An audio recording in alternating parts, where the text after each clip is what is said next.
buhay o kabiguan, ng ligaya o lungkot.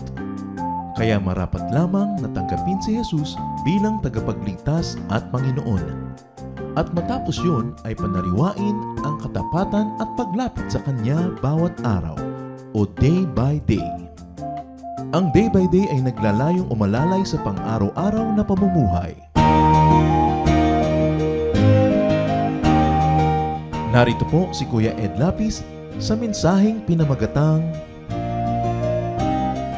How to Apologize.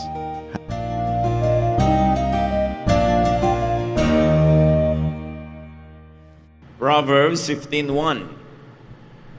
A gentle answer turns away wrath, but a harsh word stirs up anger. Nasa pagbibitaw ng salita kung magagalit o mawawala ang galit ng ating kaharap. Napakarami tanting kuminsan na nasusuot ng mga problema, may nagagalit sa atin, at kung marunong lang tayong humingi ng tawad agad, ay hindi na sana lalaki pa ang gulo. How to apologize? How to make Jesus rule your life every day? By being ready to seek people's forgiveness when we hurt them. Father, we ask you for a simple message that we will be able to use in our daily life. Turuan niyo po kami sa mga kasaysayan sa Biblia at ipakita niyo sa amin ang kalagayan namin kung paano kami makaiiwas na kung meron mang masaktan o may mali kaming magawa ay hindi na lumaki pa ang damage. Teach us how to apologize. Teach us to be like your Son Jesus, ready to make friends and to restore friendships. Be our speaker, Father. We seek you, we glorify you and honor you. In the name of your Son, Jesus our Lord, our friend, our Savior. Amen. May kasabihan, a stitch in time saves 9. Pag marunong tayo magsulsi, tumahi, mag-repair agad sa tamang oras, imbes na 10 o 9 na sulsi ang gagawin natin, isa lang enough na. Kahit sa sakit, pag maaga mong nalaman na may karamdaman ka, mas mabilis ang pagpapagaling, mas mabilis ang management. Kaya dapat tahiin agad, sulsihin agad kung may parang mapipilas, kaysa antayin mong mapunit ng malaki, mas mahirap mag-repair. Sa kasaysayan ating tutunghayan ngayon, kasaysayan ni Nabal, he made a big mistake that could rip his whole family apart. His very wise and beautiful wife Abigail does a stitch in time. And the question is, will she save 9?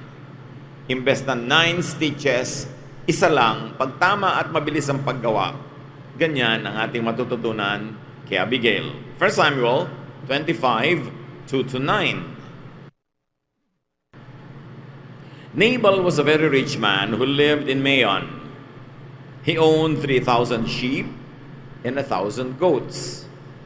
His wife Abigail was sensible and beautiful. In other words, this man had so much to lose. Ang yaman-yaman niya, ang ganda-ganda ng kanyang asawa, matalino pa, masarap ang kanyang buhay, dapat niyang alagaan kasi malaki ang mawawala sa kanya pag siya ay nagpabaya. Verse 4, one day, Nabal was in Carmel having his servants cut the wool from his sheep. David was in the desert when he heard about it. So he sent 10 men to Carmel with this message to Nabal. I hope that you and your family are healthy and that all is going well for you. I've heard that you are cutting the wool from your sheep.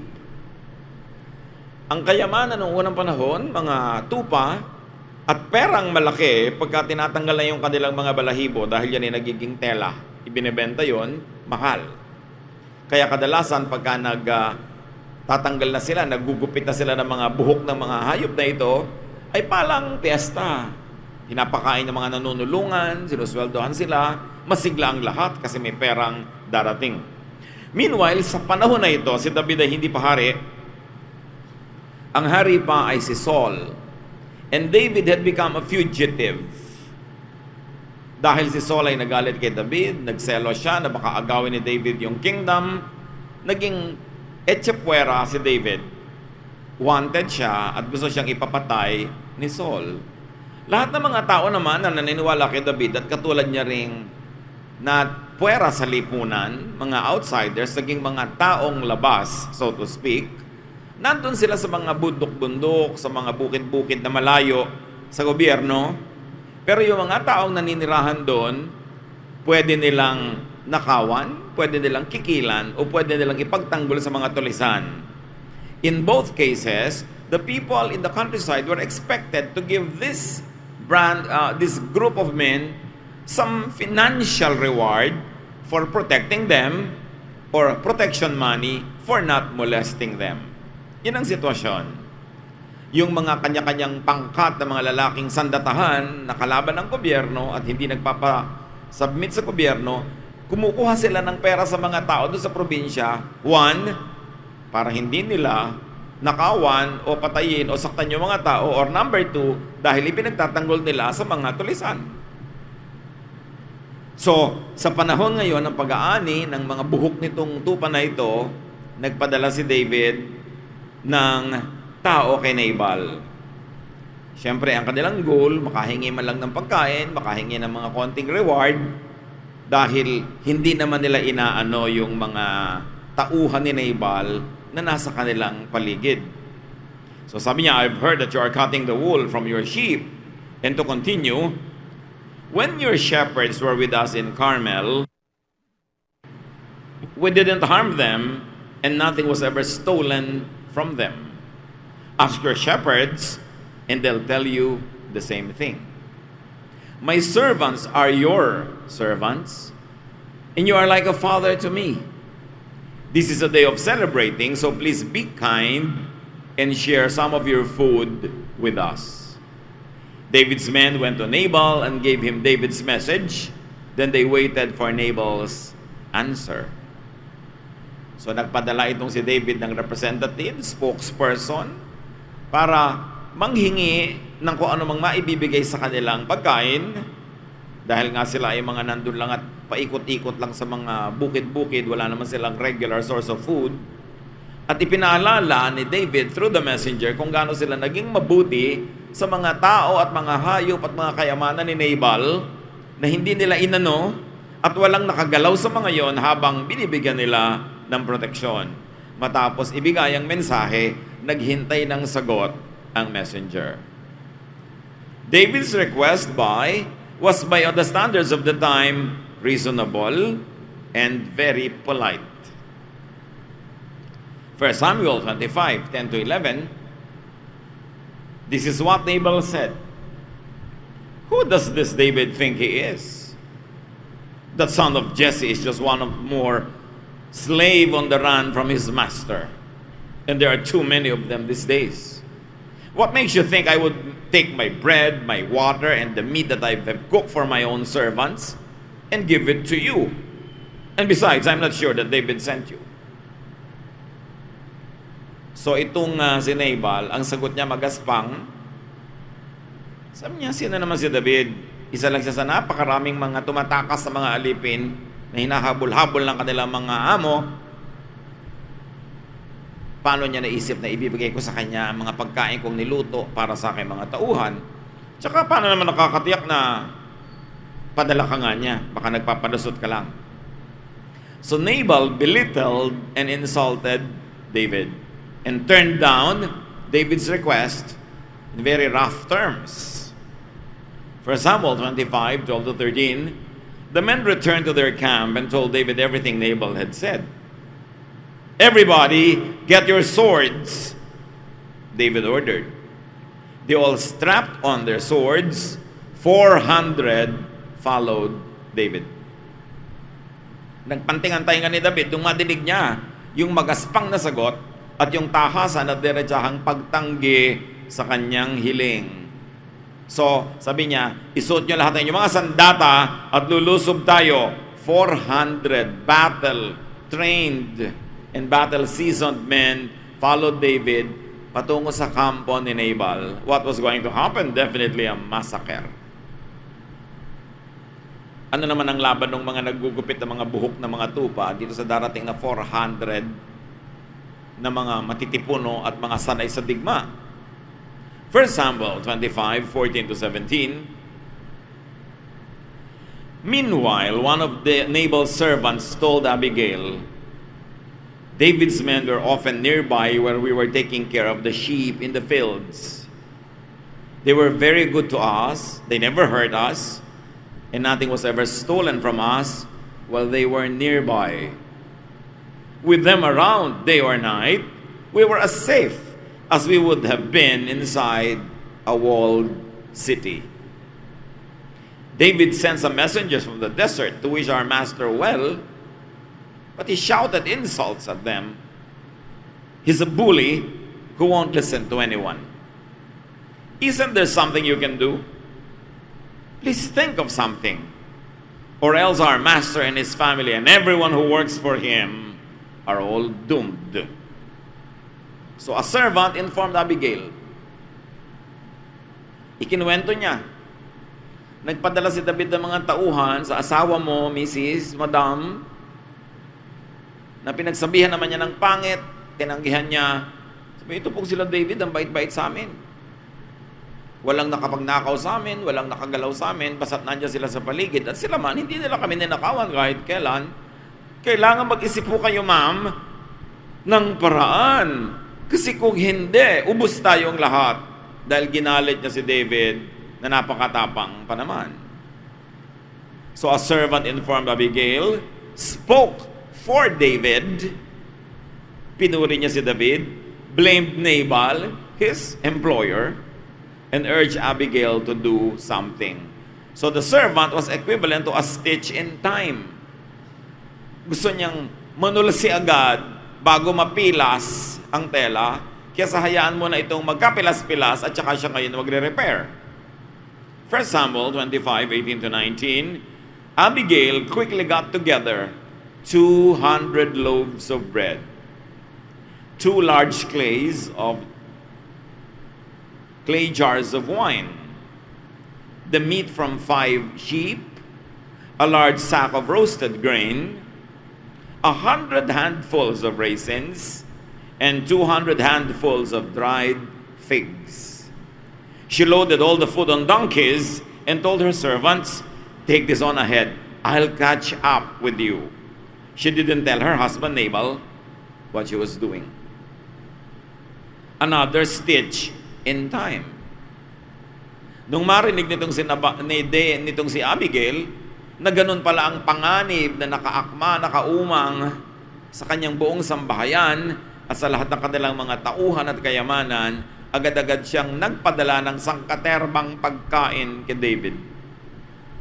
Inilulan nito sa mga buriko, sa mga hayop na magdadala, at sabi niya, mauna na kayo, magmadali kayo, susunod ako sa inyo. Dalin nyo agad yan. It was a stitch in time. Para nga naman kung sakaling papunta na si David sa kanyang bahay, masalubong ang mga regalo at baka magbago ng isip. 1 Samuel 25:20, Abigail was riding her donkey on the path that led around the hillside when suddenly she met David and his men heading straight at her. So nakasakay siya sa kanyang maliit na sasakyang hayop at sa pang-isang liko sa may mga bangin ay biglang nasa lubong niya ang sandatahang 400 lalaki. Anong gagawin niya? How do you stitch in time? Paano ka manunulsi agad para huwag nang lumaki ang punit? Apologize. Say sorry. At ngayon pa lang mga kapatid, hinahamon ko na kayong isipin na ang sarili-sarili niyong buhay, huwag lang itong buhay ni Abigail. Minsan may asawa tayo, anak, kapatid, office mate, worker na may nagagawang mali o kaya may nasasaktan, may napagsasabihan, may na-offend, tapos gaganti sila, nagagalit sila. Ano ang ating mission? Tingnan natin ang ginawa ni Abigail. Agad-agad siyang nagpadala ng mga pagkain at sumunod siya at nasa lubong niya. Lessons in life, how to apologize. Lessons from Abigail. So dalawa na ngayon ang iniisip natin. Si Abigail, si Nabal, si David, at tayo. Kasi sa buhay-buhay natin mga kapatid, minsan tayo si Nabal, minsan tayo si Abigail, minsan din tayo si David. O tayo yung katulong na nagmalasakit at nagsalita. First lesson from Abigail, go to the offended person at once. Kung alam natin na partido natin ang nakagawa ng mali, nakasakit, nakapagsalita ng hindi tama, kahit hindi kayo yon, pero kamag-anak nyo, kasama nyo, go to the offended person at once. Do not make him or her come to you. Kasi pag siya pang nagpunta sa inyo, sobrang naluto na yung galit niya bago siya makarating, handa na yung sumabog, kailangang salubungin bago sumabog yung kanyang galit. So si Abigail, sumalubong. 1 Samuel 25, 21 to 22, David has just been saying, I surely wasted my time guarding Nabal's things in the desert and keeping them from being stolen. I was good to him, and now he pays me back with insults. I swear that by morning there won't be a man or boy left from his family or his servants' families. I pray that God will punish me if I don't do it. So yun ang sentimiento, himutok na ibinubulalas itong si David nung masalubong siya ni Abigail.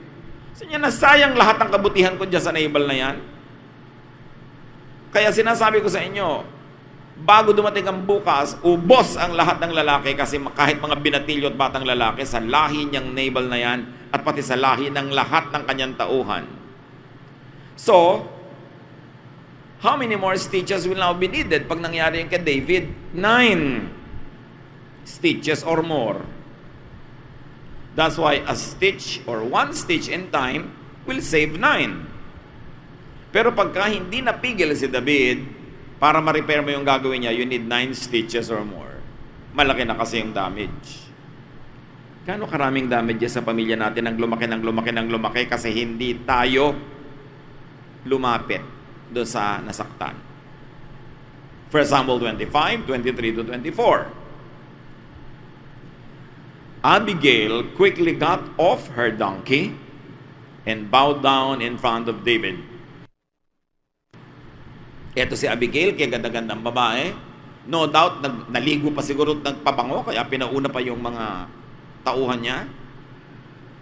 At pagkatapos nung makita si David, ay bigla siyang bumaba sa kanyang sasakyang hayop at yumuko sa lupa. How to apologize? Be humble. Pag nabalitaan natin na meron palang sama ng loob o galit o meron tayong nagawang mali o ang ating tauhan o ang ating kamag-anak, tayo na agad ang lalapit at tayo magpapakumbaba. Meron naman lalapit ka pero mayabang pa. Oh, lumapit na ako sa iyo. May ganun pa, may inis ka lalo. Pasalamat ka nga, nandito ako ngayon. Parang ganon. So siya, yumuko sa lupa. 1 Samuel 25, 24 to 25. Then she said, Sir, please let me explain. Don't pay any attention to that good-for-nothing Nabal. His name means fool, and it really fits him. Nakita niyo ang diplomacy nitong si Abigail. And I have no doubt that she was sincere. How do you apologize? Empathize, sympathize with the offended person. Na-offend siya, nasaktan siya, gusto mo mag-apologize, ang goal mo, magkasundo kayo, agree and stand with him.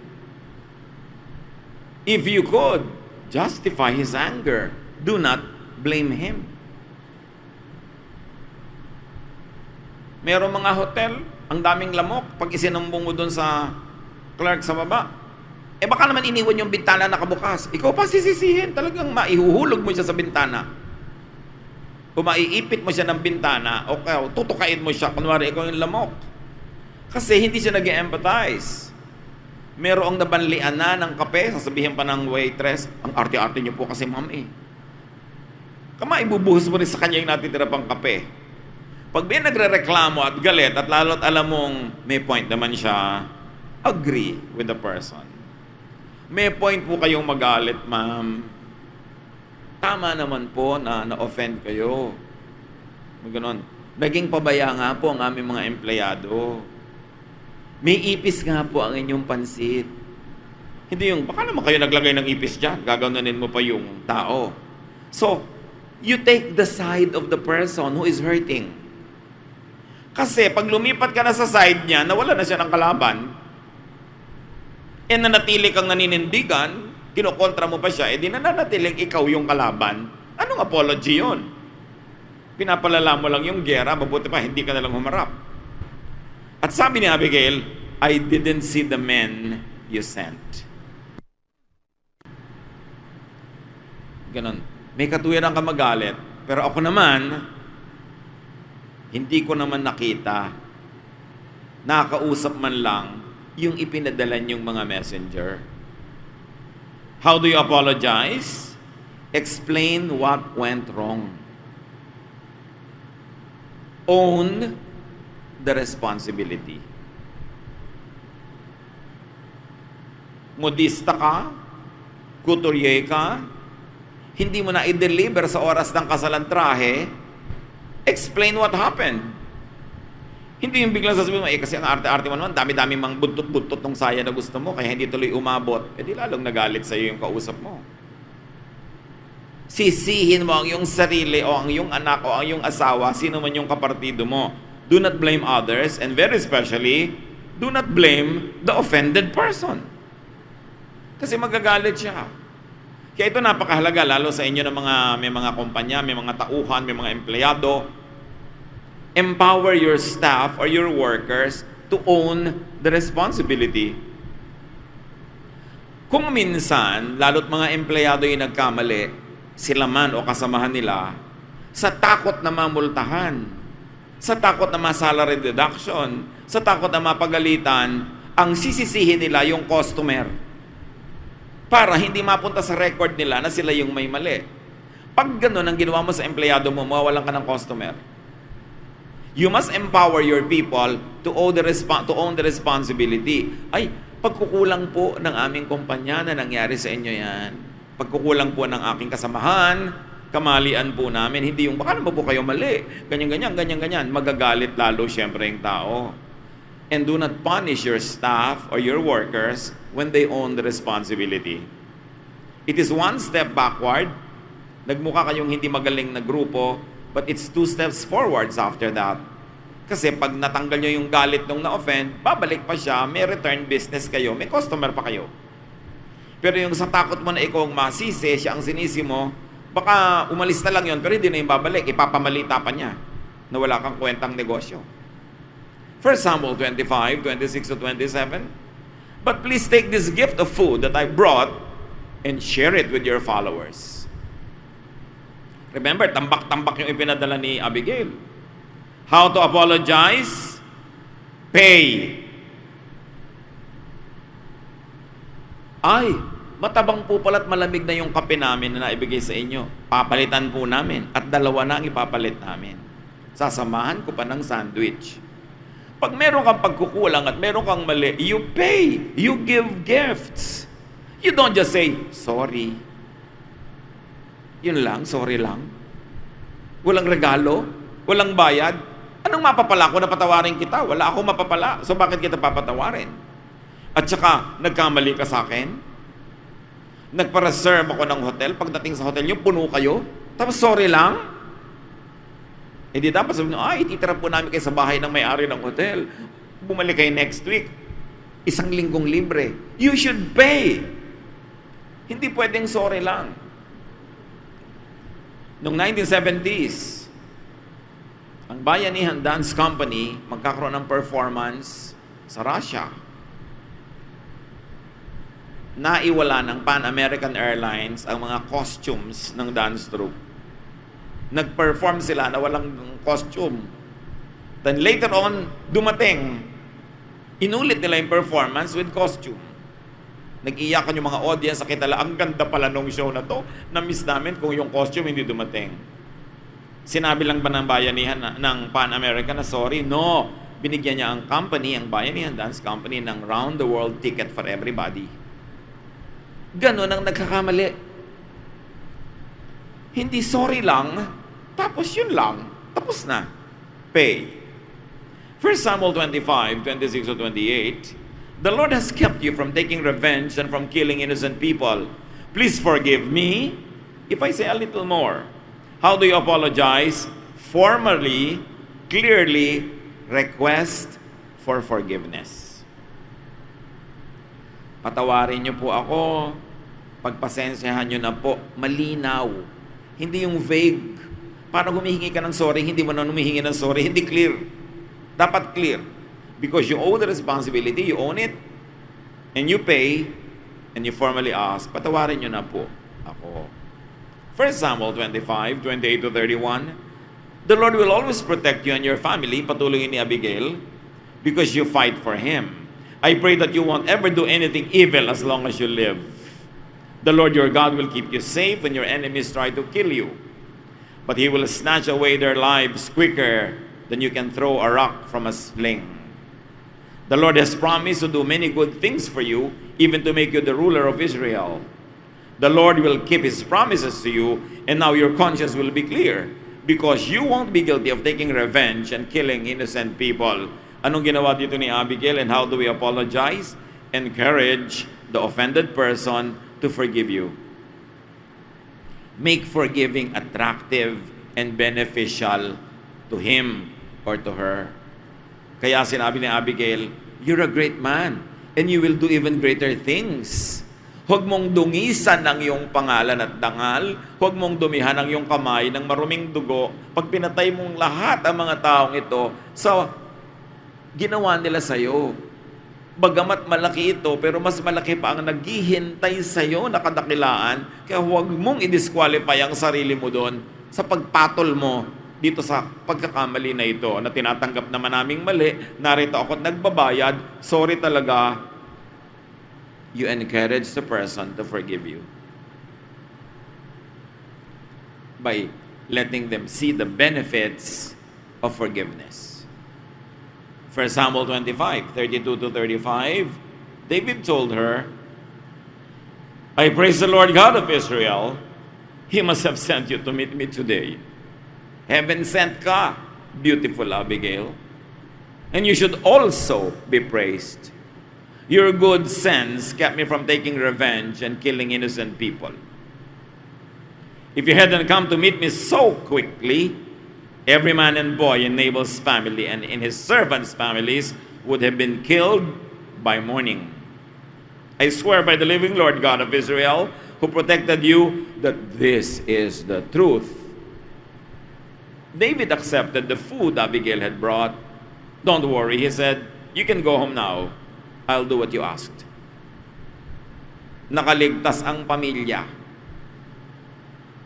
Bakit maraming gulo lumalaki? Kasi kinakampihan nyo agad yung asawa nyo, kakampihan mo agad yung anak mo, kakampihan mo agad yung kabarangay mo, kakampihan mo agad yung kababaryo mo. Dumadami ang participant sa gyera, imbes magkaroon ng ambassador, ang dumami, sundalo. Bakit nagalit na nga, lalo pag nagalit? Kasi siya pa sinisi mo.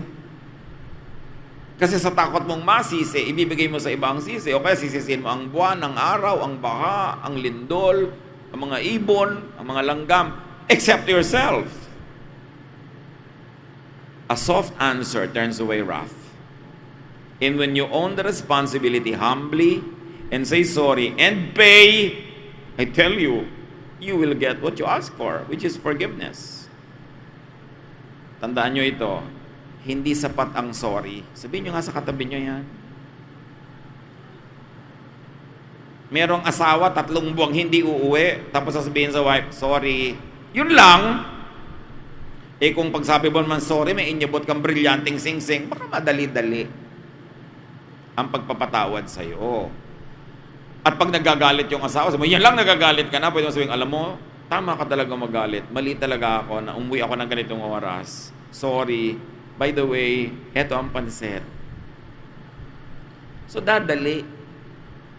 Hindi yung ikaw na nga ang may kasalanan, ikaw pa yung galit o naggagalit-galitan para mabaligtad mo siya at nang hindi na siya magalit pa.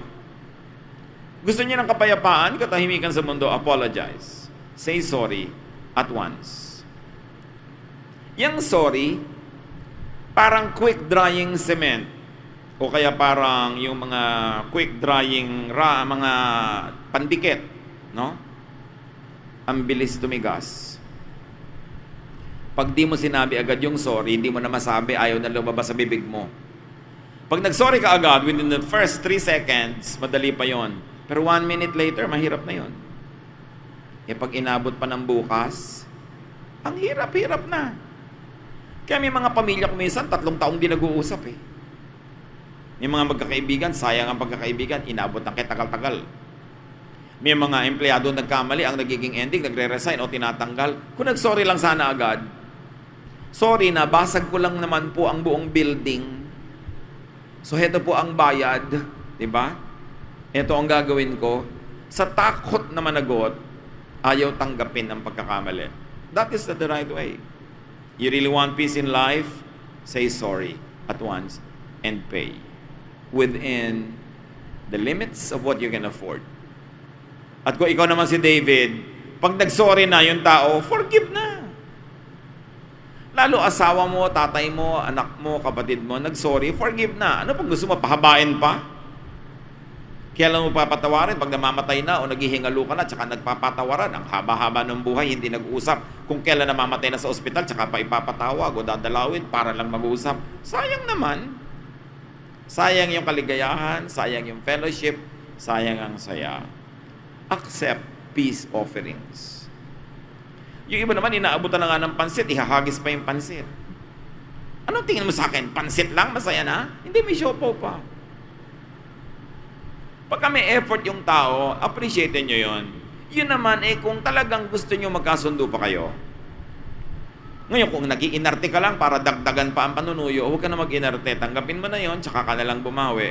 Kasi kung minsan naman yung iba, playing hard to get pa. Tatagalan pa yung tampo, tatagalan pa yung galit. Everybody suffers. Be wise. People around us will commit mistakes if they haven't yet. There's only one reason kung ba't nagkakatagalan ng samahan. Because people forgive.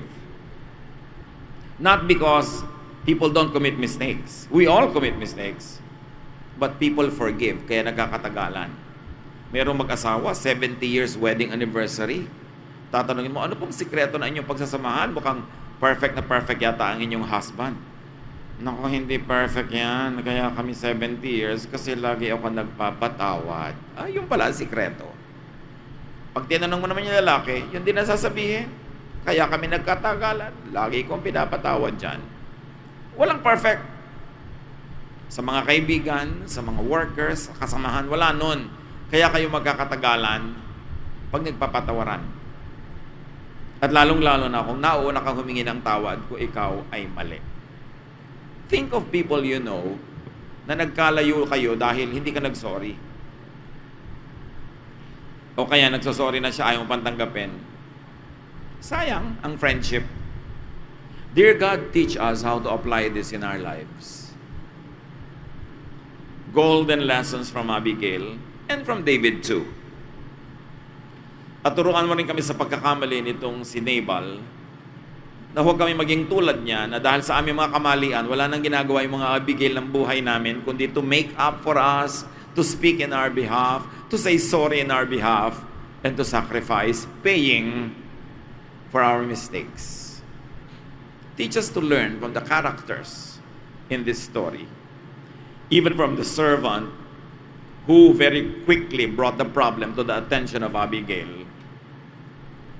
Turuan nyo kami na kung kami magsusumbong-sumbong, ang uwian ng aming pagsusumbong ay kapayapaan at katahimikan, hindi lalong lumaking gulo. Pagbulay-bulayan natin mga kapatid ang leksyon mula sa characters na ito. Let's bow before the Lord and spend enough time thinking about our own lives, how we can become a Nabal, a David, mapusok, nagalit agad, buti na lang at sinalubong ng isang Abigail. Think about how you could do an Abigail or a servant. Teach us, Lord. Hindi pang entertain lang ang mga kwento sa Biblia para kami turuan. Bigyan nyo kami ngayon ng karunungang maunawa kung ano ang leksyon para sa bawat isa sa amin. Be with the Lord in silent reflection.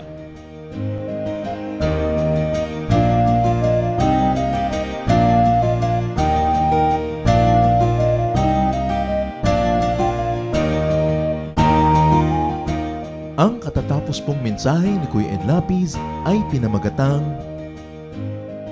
How to apologize.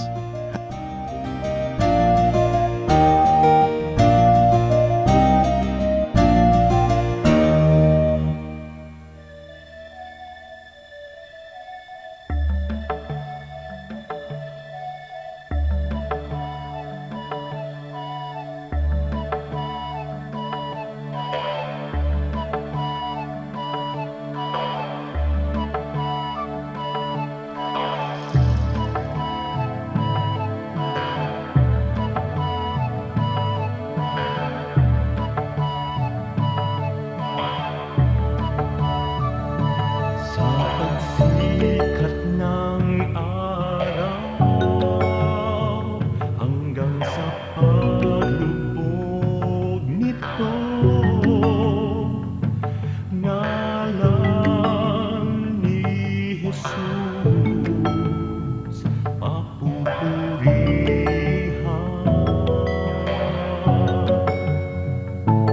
Sa pagsikat ng araw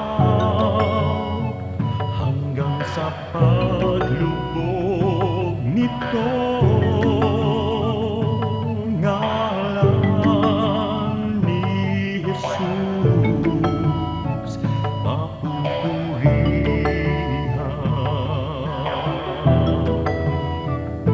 Sambahin ka, O Diyos. Daikon ka, Jesus. Daydayawan ka, O Apo Diyos, sa lahat ng panahon. Sambahin ka, O Diyos. Kaluhuran ka, Jesus. Sa lahat ng dako,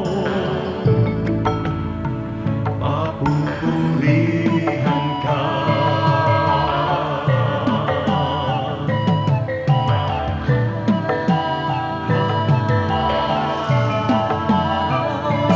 Sa pagsikat ng araw hanggang sa paglubog nito, ngalan ni Jesus papupurihan. Sa pagsikat ng araw hanggang sa paglubog nito, ngalan ni Jesus papupurihan.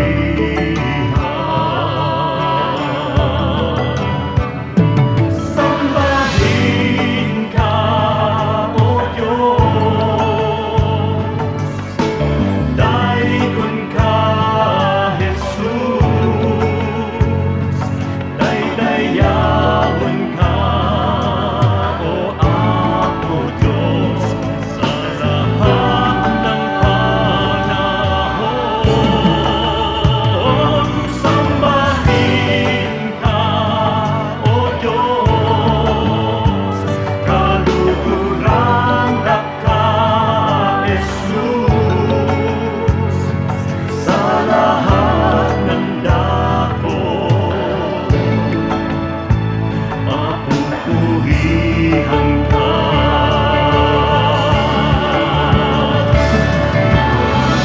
Sa pagsilay ng liwanag mula doon sa silangan, nadarama't nakikita ang sa inyong pagmamahal. Lumalandas, humahawan, tumatanglaw sa aking daan, nangunguna, gumagabay sa aking bala ng hakbang. Sa pagdatalyaong gabi na malamig at mainam, akin namang nalalasa ang inyong kapayapaan. Pati ningning ng bituin at liwanag niyang buwan ay banayad kaya dulot ay madlang kapahingahan. Sa gabi man o sa araw, sa dilim man o liwanag, kayo ay aking kapiling sa lahat ng kalagayan. ako'y hindi iniiwan, kaya lubos na papuri ang sa inyo'y aking alay. Sambahin ka,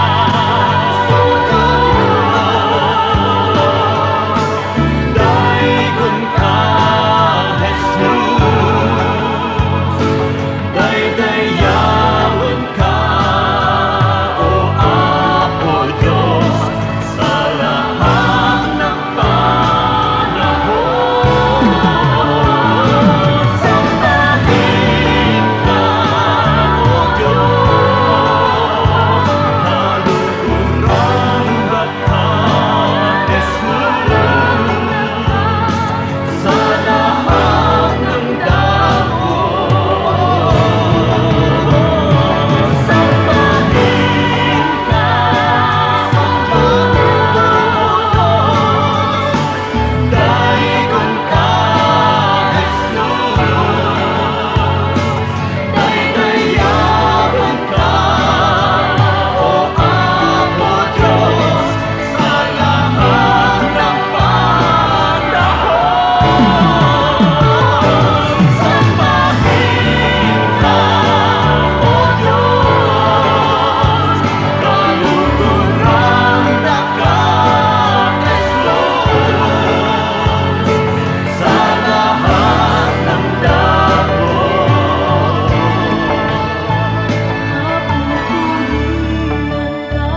Papurihan ka, Daigod ka, Jesus. daydayawan ka, Kalugurang ka. sambahin ka, O Diyos.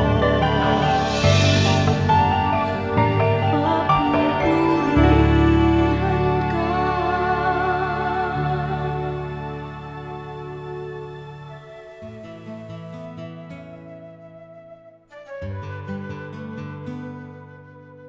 Meron nga bang Filipino architecture?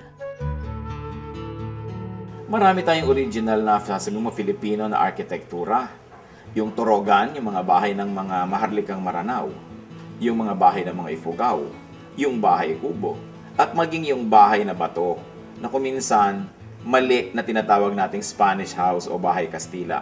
Sapagkat ang mga nagtira dyan ay mga Filipino, mga mayayamang Filipino, at nag-evolve lang yan mula sa bahay kubo. Kaya pati yung bahay ni Jose Rizal, makita mo, kubo yan, cube, square, formang-forma ng bahay kubo. Yun lang batalan na dating kawayan, naging bato, naging hardwood yung material, imbes kawayan. So, Filipino architecture yan. Ang siguro dapat nating itanong, bakit ang mga architecture courses in the Philippines hindi nagtuturo ng Philippine architecture?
Diyos na di buhay.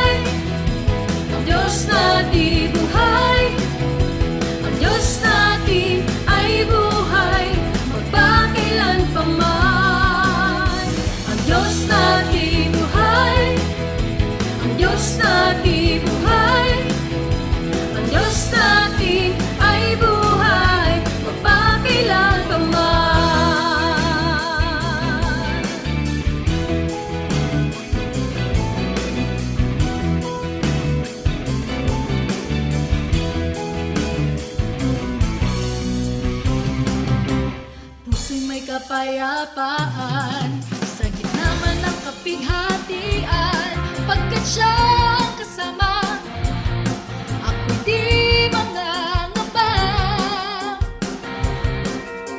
Purihin ka, O Diyos, kataas-taasan, purihin ka, Jesus, magpakailanman. Siya ang Alpha at Omega, makapangyarihan. Diyos na bibuhay, ang Diyos na bibuhay, ang Diyos natin ay buhay, magpakailanpaman. Ang Diyos na bibuhay, ang Diyos na bibuhay, ang Diyos natin ay buhay, magpakailanpaman. Ang Diyos natin ay buhay, ang Diyos natin ay buhay, ang Diyos natin ay buhay, magpakailanpaman. Ang Diyos natin ay buhay, ang Diyos natin ay buhay, ang Diyos natin ay buhay, magpakailanpaman. Ang Diyos natin buhay, siya ay buhay. Ang Diyos natin buhay, ang Diyos natin ay buhay, magpakailanpaman. Ang Diyos natin buhay, ang Diyos natin buhay, ang Diyos natin ay buhay, magpakailanpaman. Ang Diyos natin ay buhay, magpakailanpaman. Ang Diyos natin ay buhay, magpakailanpaman.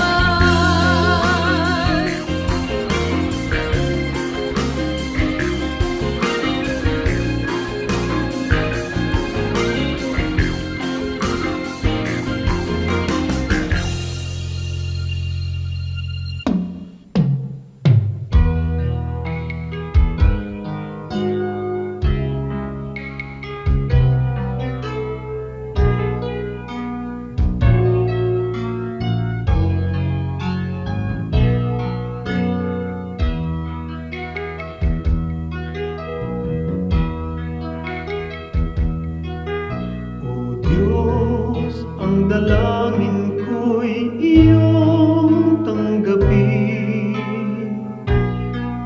na maging karapat-dapat sa iyong paningin.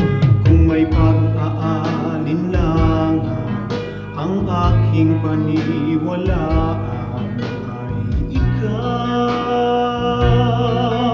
O Diyos, ang kailangan ko'y iba yung lakas, upang di ko natahakin ligaw na landas sa pagpaparot parito.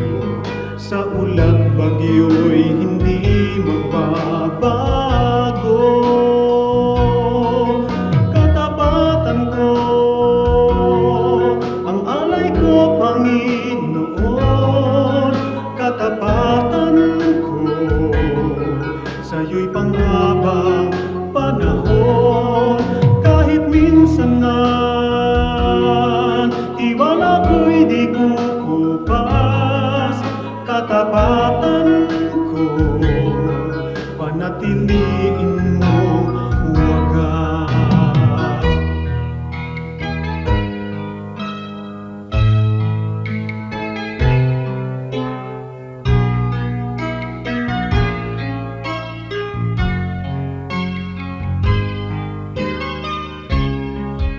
Sa pagpaparot parito, sa ulat bagyo'y hindi magbabago. Katapatan ko, ang alay ko, Panginoon. Katapatan ko, sa'yo'y panghabang panahon. Kahit minsan man tiwala ko'y di kukupas, katapatan ko,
awit, hindi nagagalit.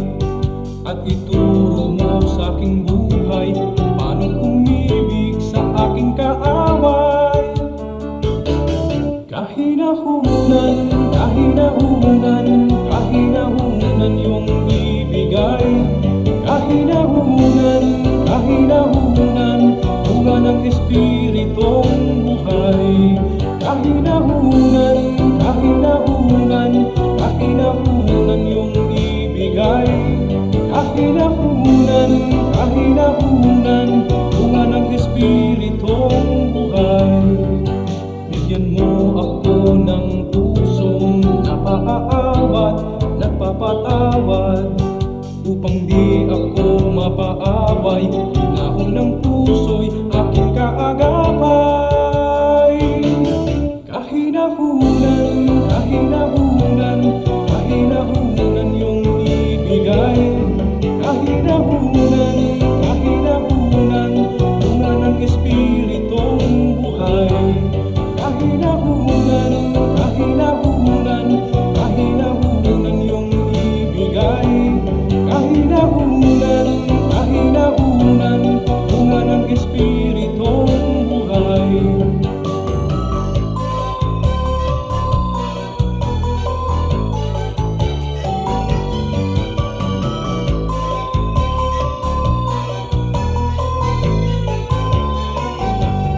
Kahinahunan, kahinahunan, kahinahunan yung ibigay.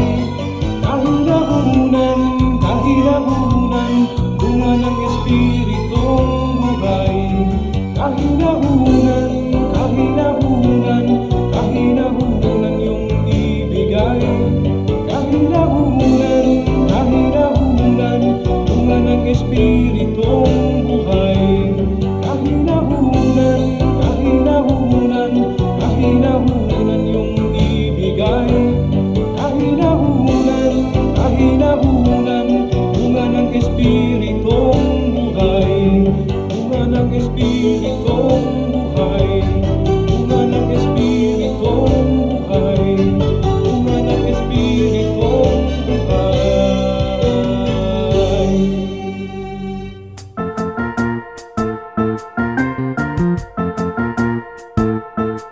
Oras na po para pansamantalang magpaalam ang programang Day by Day. Tayo po'y magsama-sama tuwing ika-6 hanggang ika-7 ng umaga, araw-araw. Magandang umaga po at mabuhay ang Panginoong Hesus!